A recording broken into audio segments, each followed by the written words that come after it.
안녕하세요. 사랑하는 나그네 교회 교우 여러분, 그리고 영상을 함께 읽는 그리스도 안의 형제 자매된 교우 여러분 모두에게 그리스도의 은혜와 평강이 가득하기를 주의 이름으로 축복합니다. 오늘은 이제 사무엘상 14장을 읽어갑니다. 14장은 52절까지 이어지는 긴 본문입니다. 그래서 한 20분 남짓한 시간에 본문을 읽어가기도 바쁜 시간이죠.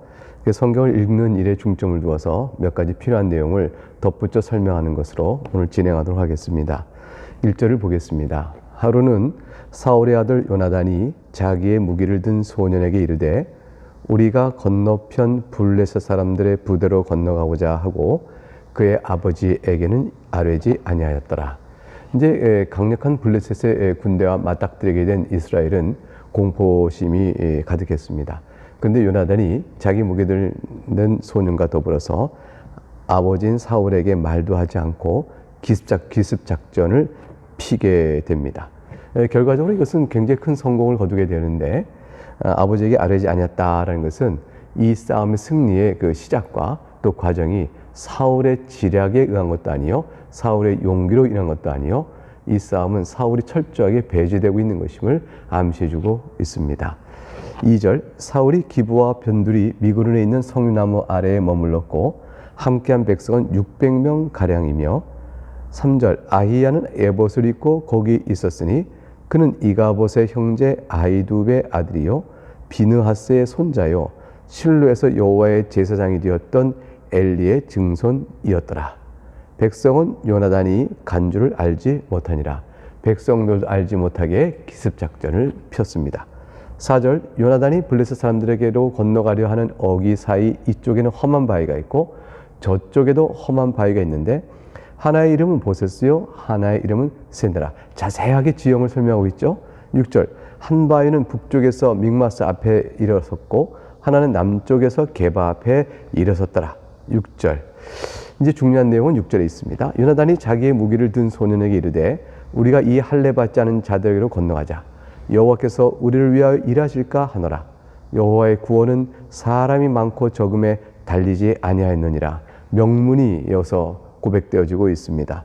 요나단이 여호와께서 우리를 위하여 일하실까 하노라 하는 것은 하나님 우리 편이 돼줄까 안 될까 내가 의심하고 있다라는 식의 요동하는 믿음의 모습을 보여주고 있는 것이 아닙니다. 그것이 아니고 하나님의 주권을 겸손히 인정하는 것이죠. 하나님께서 우리를 도우시길 바란다. 하나님께서 역사의 주권자이시고 전쟁의 주권자이시므로 여호와께서 우리를 위하여 일하시면 우리는 승리를 거둘 거야 라고 하나님의 주권에 대한 고백을 하는 것이죠. 그리고 그 하나님은 어떻게 전쟁을 이끄시냐면 여호와의 구원은 사람이 많고 적음에 달리지 아니었다. 사람 수가 많든지 적든지 하나님께서 주권적으로 승리를 주고자 하는 자에게는 주실 것이므로 우리가 수가 적다고 너와 나 둘이 있다고 이 기습작전에 두려워할 것 없다 라고 이제 말하고 있는 것이죠. 이런 요나단의 고백은 여호와 하나님께서 이스라엘의 언약의 하나님이라는 사실을 그가 굳게 믿고 있다는 사실을 보여주는 요나단의 신앙의 태도라고 볼 수가 있습니다. 7절, 무기를 든 자가 그에게 이르되 당신의 마음이 있는 대로 다 행하여 앞서가소서. 내가 당신과 마음을 같이 하여 따르리이다. 아주 충성된 신하의 부하의 모습을 보여주죠. 8절, 요나단이 이르되 보라 우리가 그 사람들에게로 건너가서 그들에게 보이리니. 그들에게 자기를 노출시켰다고 합니다. 기습작전하는데 왜 노출시킬까요? 9절, 그들이 만일 우리에게 이르기를 우리가 너희에게로 가기를 기다리라 하면 우리는 우리가 있는 곳에 가만히 있어서 그들에게 올라가지 말 것이요. 작전이 있는 것이죠. 노출해서 저들이 아니 저놈들이 여기 있나 라고 해서 막 이렇게 우리에게 오려고 하면서 멈춰라 하고 이렇게 공격해 오게 되면 이 싸움은 이길 싸움이 아니다 싶어서 차라리 후퇴하고 포기하는 게 낫고, 10절, 그들이 말하기를 우리에게로 올라오라 하면 우리가 올라갈 것은 여호와께서 그들을 우리 손에 넘기셨음이니 이것이 우리에게 표징이 되리라 하고, 그래서 저들이 너희가 일로 와라 라고 말한다면 하나님께서 저들을 우리의 손에 넘겨주시는 거구나 라고 생각하고 가도 된다. 이렇게 이제 표징을 정하게 되어집니다. 요나단은 이런 작전을 세울 때에 자기를 노출시켜서 전투를 유도하고 있지만 여호와의 표징을 구하고 있는 것이에요. 과연 이것이 승리할 것인가, 지혜로울 것인가, 결과가 어떻게 될 것인가를 나름대로 여호와의 표징을 정하여 이런 기준으로 판단을 하고자 합니다. 블레셋 사람이 자기들에게 온다면 가만히 있어서 포기할 것이고, 그러나 저들이 우리에게 오라 한다면 가서 승리한 싸움일 것이라고 표준을 삼겠다. 왜 이게 표준을 반대로 안 하고 또 이런 식으로 했을까요? 또 표준을 이렇게 구한 뜻은 뭘까요? 그것은 블레셋에 있는 사람들에게로 요나단과 그의 무기를 가진 소년이 같이 글로 간다는 것은 거의 자살행위죠. 불가능한 일이죠. 수가 많은 것도 아니고 둘이서 글로 간다는 것은. 그런데 요나단은 그 불리한 조건을 여호와께서 저들을 우리에게 붙여주시는 표징으로 삼습니다. 왜 그랬을까요? 누가 봐도 그 싸움에서 이긴다면 하나님이 행하신 싸움이라는 사실이 뚜렷하고 분명하기 때문이죠. 그래서 요나단은 자기의 믿음과 하나님께 생명을 겁니다. 하나님께서 그렇게 해주실 것입니다. 믿고 나아갑니다. 11절 둘이 다 블레셋 사람들에게 보임에 과연 이제 그 일대로 그렇게 하는 거예요. 진행을 하는 거죠. 블레셋 사람이 이르되 보라 히브리 사람이 그들이 숨었던 구멍에서 나온다 하고 12절 그 부대 사람들이 요나단과 그의 무기를 든 자에게 이르되 우리에게로 올라오라 이렇게 했어요. 너에게 보여줄 것이 있느니라 한지라.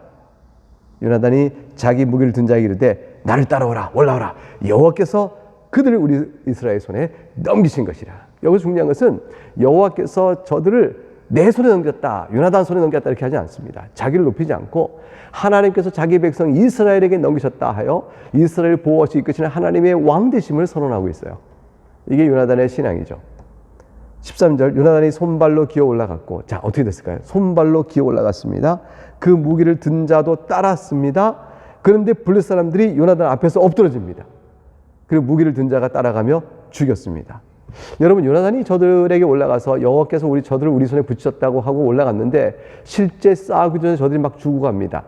이 싸움 이상하죠? 싸움 장면이 어떻게 묘사되고 있냐면 요나단이 손발로 기어 올라갔다 하나 요나단 앞에 저들이 엎드렸다 하나 무슨 전투 상황이 이렇게 표현되고 있죠? 무엇을 의미할까요? 하나님께서 요나단이 글로 갈 때 이미 역사에 저들을 치고 계심을 보여주고 있습니다. 이 여호와의 전쟁인 것이죠. 14절 요나단과 그 무기를 든 자가 반나절 가리 땅 안에서 처음으로 쳐 죽인 자가 20명 가량이다. 반나절 가리 땅이라는 것은 황소 2마리가 땅을 가는데 땅을 가는데 반나절 동안 갈 수 있는 넓이의 땅을 의미합니다. 약 현재 미터법으로 약 2km 제곱미터, 가로 2km 30분, 또 세로 2km 30분. 그러니까 30분 가고 또 30분 갈 수 있는 그러한 땅의 넓이 속에서 요나단이 저들을 치게 되는데 20명을 죽이게 됩니다. 어떻게 2명이 20명을 싸워요? 10대 1인데 하나님께서 저들을 죽이신 거죠. 이렇게 요나단이 기어가는데 막 엎드러지고 그러니까 내리치기만 하면 되는 거죠. 이렇게 치다 엎드러지고 그냥 축 치면 되고 이렇게 결국은 싸움의 승리를 주께서 그에게 베풀어 줍니다. 15절 이 모습을 보고 들에 있는 진영과 모든 백성이 공포에 떨었고 부대와 노략군들도 떨었으며 땅도 진동하였으니 이는 큰 떨림이었더라. 들에 있는 진영이라는 것은 블레셋 사람들의 본대입니다. 본 진영이죠. 노략군은 돌격대예요. 이들 모두가 다 심적인 두려움에 떨게 됐습니다. 아니 어떻게 된 건가? 아니 어떻게 저렇게 툭툭툭 꼬꾸라지는가? 저자가 누군가? 등등을 하면서 그 용맹한 그의 모습처럼 보였을 것이고 하나님에 의해서 꼬꾸라진 저들의 모습은 요나단과 그의 무기를 든 소년의 용맹스러움과 전투력으로 확인되어지면서 이 싸움에 대한 알 수 없는 공포감과 두려움을 확 마음에 하나님께서 몰아주셨습니다. 16절 베냐민 기브아에 있는 사울의 파수꾼이 바라본 즉 허다한 블레셋 사람들이 무너져 이리저리 흩어지지라. 왕이여 지금 블레셋 지금 큰 혼란이라고 막 쓰러지고 있습니다. 17절 사울이 자기와 함께한 백성이 이르되 우리에게서 누가 나갔는지 점호하여 보라 하여 점호한 즉 요나단과 그의 무기를 든 자가 없어졌더라. 18절 사울이 아히야에게 이르되 하나님의 괴를 이리로 가져오라 하니 그때 하나님의 괴가 이스라엘 자손과 함께 있음이니라. 사울이 블레셋과의 전투에서 승기를 과연 볼 수 있을까 싶은 생각이 들었죠. 왜냐하면 이 블레셋 사람들이 막 여기저기 막 쓰러지고 있으니까 가만히 있어봐라. 이러면 우리가 승기를 잡을 수 있겠구나. 하나님의 괴가 어디 있느냐 모시고 와라. 하나님의 괴를 통하여 능력을 힘입어서 이 싸움의 승기를 과연 잡겠다. 이렇게 사울이 나섰습니다. 우리는 이제 그 사무엘상 4장에서 여호와의 언약궤의 능력을 입고 블레셋과의 전투에서 이겨버렸던 이스라엘 백성의 어리석음을 우리가 봤어요. 근데 사울은 아직도 그 어리석은 신앙에, 교회의 신비적 능력을 믿는 미신적 신앙에 다시 의지하면서 승기를 잡아보고 그 승리의 공을 어떻게 자신에게 돌려볼까, 이런 생각을 하는 것이죠. 그러나 사실은 이 모든 내용은 사울에게 돌아갈 공이 없음을 보여줍니다. 왜냐하면 사울의 신앙은 어리석게도 교회를 미신적으로 믿고 있는 신앙의 모습을 보였기 때문이죠. 19절, 사울이 제사장에게 말할 때에 블레셋 사람들의 진영에 소동이 점점 더한지라 사울이 제사장에게 이르되 네 손을 거두라 하고, 블레셋 진영에 혼돈이 더 일어나고 더 이렇게 어지럽게 되니까 승기가 점점 분명해 보인 거죠. 승기가 분명히 보이니까 갑자기 사울이 마음을 바꿉니다. 여호와의 언약궤를 통하여 능력을 힘입까 하다가 제사장이 그걸 위하여 기도하려는 순간에 잠깐 손을 거두라, 그럴 필요 없다 라고 말하게 된 겁니다. 마치 자신의 힘으로 이제 승기를 잡을 만큼 블레셋이 어지럽다는 사실을 보게 된 거죠. 그러니까 사울은 어서 가서 자기 힘으로 뭔가를 해서 전쟁의 공을 세워서 승기를 취하고 싶은 마음이 있으니까 미신적인 신앙이나마 여호와 교회를 통하여 능력을 받을 것을 기다리지 못한 겁니다. 20절에 사울과 그와 함께 모든 백성이 모여 전장에 가서 본즉 블레셋 사람이 각각 칼로 자기의 동물을 침으로 크게 혼란하였더라. 아니 가서 보니까 요나단이 막 용맹히 싸워서 죽이는 장면이 나올 줄 알았는데 그런 장면은 안 보이고 블레셋 사람들이 서로 이제 죽이는 모습을 보게 된 거죠. 블레셋 군대 안에 자중질환이 나타나게 된 겁니다. 도대체 이 자중질환이 왜 일어났을까요? 아마 하나님께서 저들에게 마음에 크게 두려움을 줬다는 말씀이 나오잖아요. 그러니까 공포심에 있어서 그 적을 구별하지 못하고, 아군과 적군을 구별하지 못하고 자기가 어떻게 살아보겠다고 자기한테 오는 자들 무조건 가까우지 마라, 뭐냐 하고 이렇게 막 공포감에 시달려 이렇게 하는 그 발작적인 증세를 보였다, 이렇게 볼 수도 있지만, 조금 더 생각해 보게 되면 21절에 나온 내용과 연결시켜 보면 블레셋에 나타난 자중질환은 이것이구나 하는 것을 알 수 있는 대목이 있어요. 21절을 보게 되면 전에 블레셋 사람들과 함께하던 히브리 사람이 사방에서 블레셋 사람들과 함께 진영에 들어왔더니 그들이 돌이켜 사울과 요나단과 함께한 이스라엘 사람들과 합하였고. 아니 이상한 말씀이 나오죠. 블레셋 사람들과 함께하는 히브리 사람이라니, 히브리 사람은 이스라엘 백성인데 블레셋 사람과 왜 함께 있었나? 그것은 블레셋의 통치 아래 있었던 이스라엘 지역에 있는 사람들이 징집되어 블레셋 군대에 들어오게 된 것입니다. 그 당시 이스라엘은 블레셋의 속국처럼 이렇게 눌려 있었어요. 그러니까 어느 지역은 이스라엘 사람이 살고 있었지만 블레셋 지배 아래 있었고 징집하여 군대로 끌고 가기도 했던 것이죠. 그런 가운데 있는 사람들이 지금 블레셋이 막 흔들리고 있는 상황을 보면서 용기를 내요. 블레셋과 서로 싸워서 이스라엘 편으로 넘어가는 그러한 이제 모습을 보이는 것이다, 이렇게 볼 수가 있는 것이죠. 22절에 에브라임 산지에 숨었던 이스라엘 모든 사람도 블레셋 사람들이 도망함을 듣고 싸우러 나와서 그들 죽여갔더라. 이제 숨었던 이스라엘 백성이 나오기 시작합니다. 나와서 이제 싸우기 시작된 거예요. 23절, 여호와께서 그날에 이스라엘을 구원하심으로 전쟁이 벳앗웬을 지나니라. 전쟁이 벳앗웬을 지나니라. 이게 무슨 말이냐면 전쟁하는 전투의 상황이 벳아웬의 동쪽에서 있다가 이제 서쪽으로 점점점 전투의 자리가 전장이 옮겨졌다는 것이죠. 벳아웬의 동쪽은 이스라엘 백성이 주둔하던 지역인데 그곳의 동쪽에서 벳안의 서쪽이니까 저쪽 지중해 쪽이죠. 블레셋이 있는 그쪽 본국 진영 쪽으로 밀려갔다. 퇴각한 겁니다. 퇴각하여 물러났음을 뜻하는 것이죠. 이제 이렇게 해서 이제 전쟁의 승리가 거의 확정적으로 되고 있는 상황입니다. 얼마나 놀라운 일이 벌어졌습니까? 이 엄청난 블레셋 군대에 이스라엘이 어떻게 견딜 것인가 13장 읽으면서 궁금했는데 14장 하나님의 손으로 요나단을 앞세워 기습작전을 통해서 이루어진 이 싸움의 전체 일 속에서 사울이 손대어 싸운 거 별로 없습니다. 이게 다 정말 하나님께서 다 혼란케 하여 저들로 자중질환하는 게 스스로 무너지게끔 역사한 내용이 기록되어 있습니다. 자, 근데 24절부터 30절은 이렇게 이제 이스라엘 백성들이 이 블레셋과 싸워서 이겨 승리를 거두는 상황 속에서 사울이 자기의 왕권적인 위용을 더 높이고 그러기 또 싸움을 승리로 결정짓고 싶어서인지 나름대로 전략을 세워 금식령을 선포하게 되어집니다. 근데 이것은 이제 미련한 행동이었고요. 그와 관련된 이야기가 24절부터 30절까지 이어져 나옵니다. 보겠습니다. 이날에 이스라엘 백성들이 피곤하였으니 이는 사울이 백성에게 맹세시켜 경계하여 이르기를 저녁 곧 내가 내 원수에게 보복하는 데까지 아무 음식물이든지 먹는 사람은 저주를 받을지어다 하였습니다. 그러므로 모든 백성이 음식물을 맛보지 못하고 얼마나 피곤했겠어요. 그 전쟁을 속에서 적군을 치는데 음식을 잘 먹고 힘을 내야 할 텐데 이제 사울이 음식 먹고 잠시 쉬는 동안에 전쟁의 승기가 다시 또 없어질까 봐 밀어붙여야 한다 싶어서 음식을 먹고 돌아오지 마라 계속 밀어붙여라 하고 이제 밀어낸 거죠.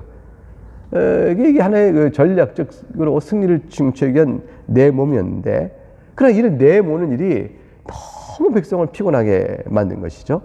그러나 아무 음식을 먹는 사람은 저주를 받을지어다 라고 말하고, 내가 내 원수 보복하는 데까지, 여호와의 원수가 다 망할 때까지 이렇게 말하지 않고, 내가 내 원수, 사울의 원수가 어디 있어요? 이스라엘 원수요? 여호와의 원수죠. 그러니까 사울은 이미 자기중심적 생각을 하고 있다는 사실을 보여주고 있죠. 25절, 그들이 다 숲에 들어간 즉 땅에 꿀이 있더라. 다 배고프니까 땅에 들어가서 보는 적적마다 다 꿀이 있는 것처럼 보이고 있는 거죠. 벌도 있고 죽은 시체 속에서 또 벌들이 만들어 놓은 꿀도 있을 것이고, 어쨌건 먹을 것 그들에게 보였습니다. 26절, 백성이 숲으로 들어갈 때 꿀이 흐르는 것을 보고도 그들이 맹세를 두려워하여 손을 그 입에 대는 자가 없었으나. 27절, 요나단은 그의 아버지가 백성에게 맹세하여 명령할 때 듣지 못했으므로 손에 가진 지팡이 끝을 내밀어 벌집에 꿀을 찍고 그의 손을 돌 입에 대매 눈이 밝아졌더라. 눈이 밝아졌어요. 얼마나 힘이 나요. 그러니까 이것은 뒤로 얘기하면 사울의 명령에 어리석음을 잘 보여주는 것이죠. 지혜롭지 못했다는 것이죠. 28절, 그때 백성 중 한 사람이 말하여 이르되 당신의 부친이 백성에게 맹세하여 엄히 말씀하시기를 오늘 음식물을 먹는 사람은 저주를 받을지어다 하셨나이다. 그러므로 그 백성이 피곤한나이다 하니, 이제 저주를 받을 줄 알았는데 당신이 이걸 먹었으니 어떻게 하면 좋소? 라는 뜻을 함께 담고 있는 거죠. 29절, 요나단이 이르되 내 아버지께서 이 땅을 곤란하게 하셨구나. 보라, 내가 이 꿀 조금을 맛보고 내 눈이 이렇게 밝아졌거늘. 30절, 하물며 백성이 오늘 그 대적에 탈취하여 얻은 것을 임의로 먹었더라면 블레셋 사람을 살육함이 더욱 많지 아니하였겠느냐. 요나단은 사울의 명령이 지혜롭지 못했다는 사실을 이렇게 자기 경험을 통해서 이게 분명하게 제시하게 되어집니다. 24절부터 30절까지 읽는 이 과정은 사울이 전쟁의 승리를 위해서 금식령을 내렸다는 사실부터 시작되어지죠. 근데 어기는 자에겐 저주가 있을 것이라고 선언까지 해버렸어요. 근데 이것은 오히려 군사들이 지쳤을 때 내려진 명령이라 오히려 어리석은 명령이 되고 말았고, 그 어리석은 명령에 대한 증거가 하필이면 이 금식령을 어긴 자가 전쟁의 승리를 이끌어내는데 가장 유력한 공을 세웠던 요나단이었던 거예요. 사울 자신의 아들이 되어버리는 거죠. 그래서 이것은 하나님께서 그 사울의 금식령이 얼마나 어리석은 걸 보여줍니다. 따라서 이것은 이 전쟁의 승리의 공을 어떤 형태로든가 사울에게 돌릴 수 없다는 사실을 명료하게 보여주신 것이죠. 31절, 그날의 백성이 믹마스에서부터 아얄론에 이르기까지 블레셋 사람을 쳤으므로 그들이 심히 피곤한지라. 얼마나 피곤하겠어요? 32절, 백성이 이에 탈취한 물건을 달려가서 양과 소와 송아지를 끌어다가 그것을 땅에 자서 잡아와 피쳐 먹었더니, 너무 피곤하고 너무 굶주렸으니까 이제 탈취한 양과 소와 송아지 보니까 눈이 이제 어떻게 보이지 못하는 거예요. 그래서 이제 저들이 피쳐 먹는 아주 성급하고 급하게 막 그 고기를 먹게 됐어요.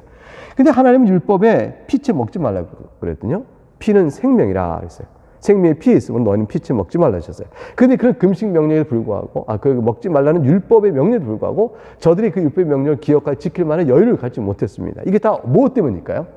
사울이 내린 어리석은 금식령 때문이죠. 그래서 그 어리석은 왕의 경솔함 때문에 인해서 백성들이 결국 하나님 앞에 죄를 저지른 일이 있게 되고 말았습니다. 어떻게 해야 될까요? 속죄 제사를 드려야겠죠.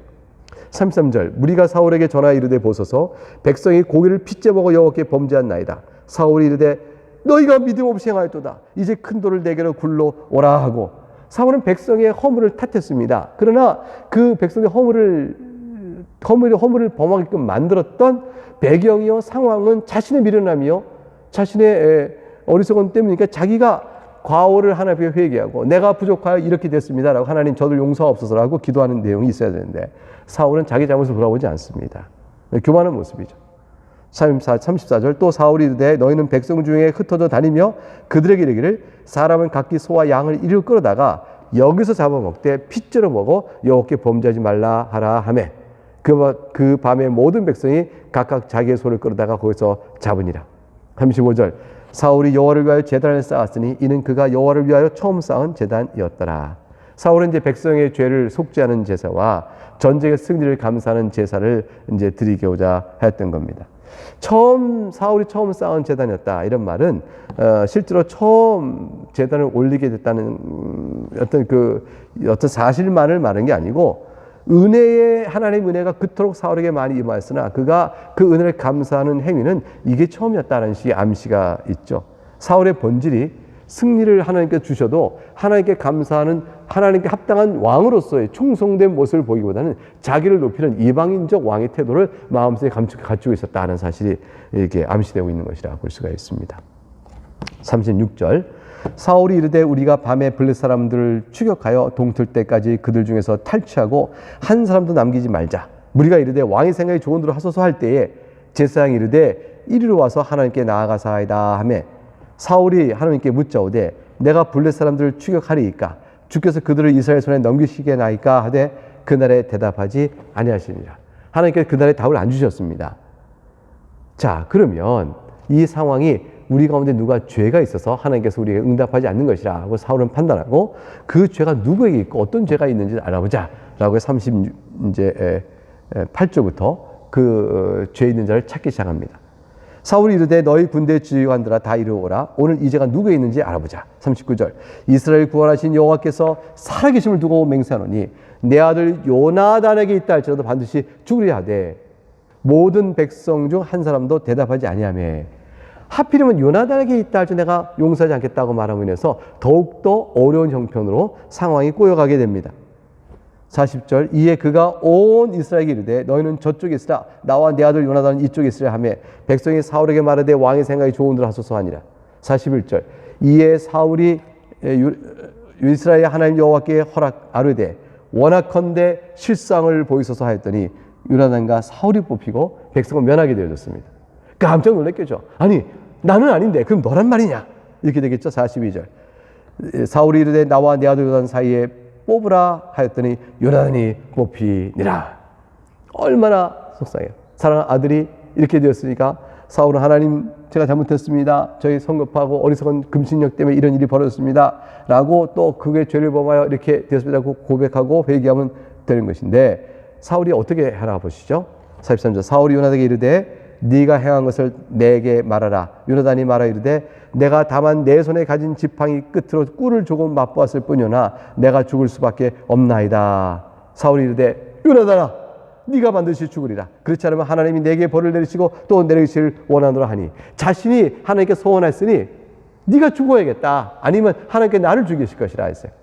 여러분 이게 사울이 보통의 아버지 같으면 요나단 네가 그랬단 말이냐. 네가 듣지 못해 그랬다 할지라도 내 왕명의 힘이 떨어진 것이니 네가 죽임을 면치 못할 것이나 너를 살릴 길은 오직 내가 죽는 것이니 하나님께 구하여 내가 생명을 주 앞에 드림으로 너를 살리겠다. 이렇게 되는 대속의 은혜에 대한 개념이 이게 사울이 알고 또 요나단에게 베풀지도 않습니다.